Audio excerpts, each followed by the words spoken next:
welcome to Partners in Employment TV. I'm Melissa, and with me today, very special guest, Deb Hotchkiss, Managing Director here at Partners in Employment. We are in the Stratford location, where is basically, would you call this your home base? It is. For you, and then you have other people located all throughout Huron and Perth County. That's correct, we do. You've got about, what, 5 offices? 7. Seven offices, all throughout, what, Goderich, Exeter, Listowel, St. Mary's, Stratford. You're quizzing me here now. And what am I missing out? We have staff that work out of Wingham and Seaforth as well. That's right. Okay. So first off, for everyone watching this, can you explain to me, Deb, what exactly is Partners in Employment? What do you do? Sure. Partners in Employment is an employment service. We're funded by a variety of governments and the United Way of Huron and Perth. We're an employment and terror service provider as well. So we offer employment services to anyone that's looking for employment, and we assist employers to connect with those people that are looking for employment.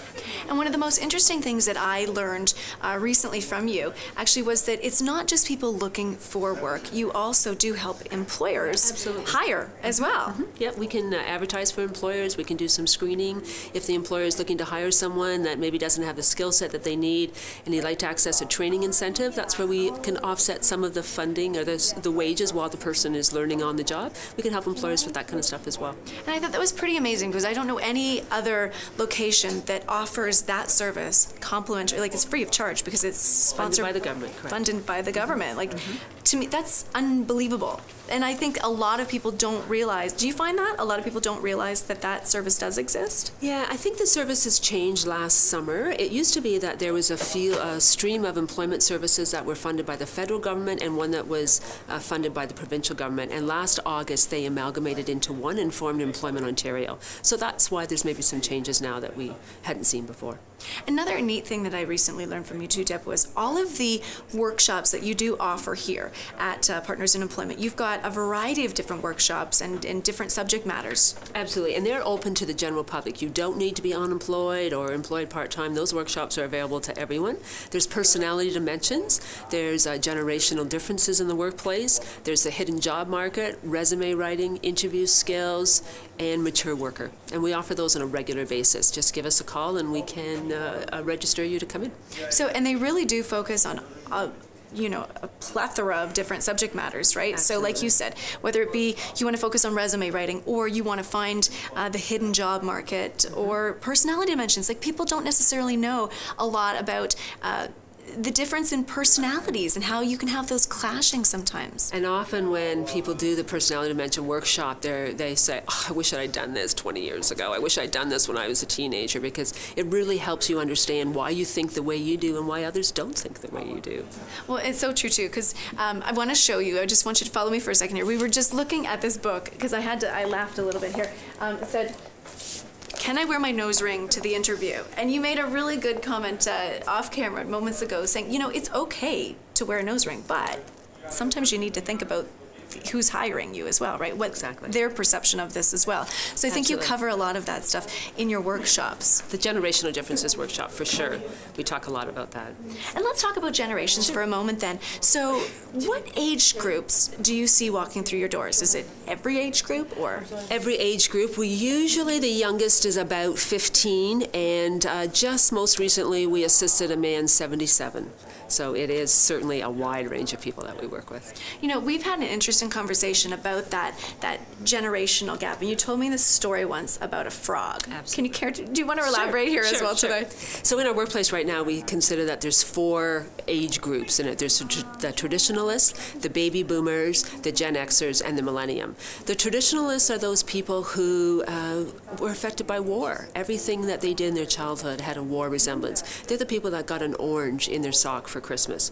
The baby boomers, there's tons of us, because after the war there was a lot of us that were created, and we have had to compete for everything we have done in our whole life, because there's always lots of us there to do it. We had large families, we had large classrooms, and when in regard to work, there was always 200 more people that were looking for that job, so we had to work really hard at work. The Gen Xers, they're the 30-40-year-olds that we said, go to school, get a great education, and you'll have a job for life. They came out of school with a $40,000 loan and ended up getting a contract. So they take care of themselves. The millenniums are the younger generation who have watched their parents work really, really hard only to be downsized. And that's the generation, it's almost like an evolutionary change in the way they think. They're living for today. They're going to take care of themselves and, be a good employee too, but they're taking care of themselves. So the older two generations, they lived to work, and the younger generations work to live. And that's a good example. The frog story, I heard the analogy. So you think about a pot of water being your job, and the frog is the employer. And the traditionalist, the older worker, jumps in the pot of water, and the water gets hotter and hotter and hotter, and he just dies. And we've heard about older workers that have worked so hard they just die at work. The baby boomer gets in the pot of water, and the water gets hotter and hotter, and with their last bit of energy, they pull themselves out. But they're complaining all the time because they want you to know how hot that water was and how long they stayed in it. The Gen Xers, they get in the pot of water, and the water starts to get hotter, and they get out. The millenniums look at the pot of water and go, "It's on the burner. How stupid do you think I am? I'm not getting in." But it's so true, because there are such generational differences in how everyone thinks, just, literally a little bit differently. Right. You were telling me about, it was your niece too, with an iPad, right, recently? 2.5 at Christmas time, she's walking around with an iPad. I said, "Has that kid got an iPad?" And they said, "Oh yeah, she has apps that we've downloaded for her." And I was like, "Oh." And they said, "Yeah, we had to get the laptop out the other day," and she was very confused because there was a keyboard, and she went to Grandma's, and Grandma has a mouse.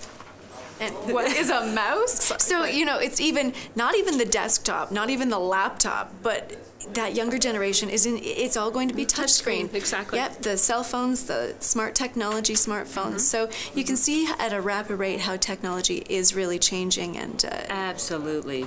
Even with, for instance, one of the employers that we're working with that we're helping them hire a large number of people, we're doing this screening with them with some testing.